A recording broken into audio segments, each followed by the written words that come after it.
Hi friends, ఈరోజు chapati egg role చూసారా. Chapati egg role ఇలా ముందు ఎగ్ని చక్కగా కలుపుకొని ఉప్పు కారం కొంచెం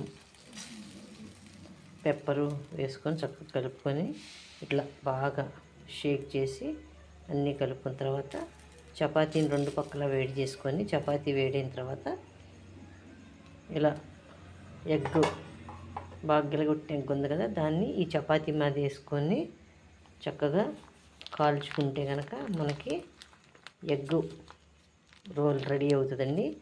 ఇది రెండో వైపు కూడా కొంచెం నెయ్యి వేసుకుంటే ఇంకా చాలా టేస్టీగా ఉంటుంది.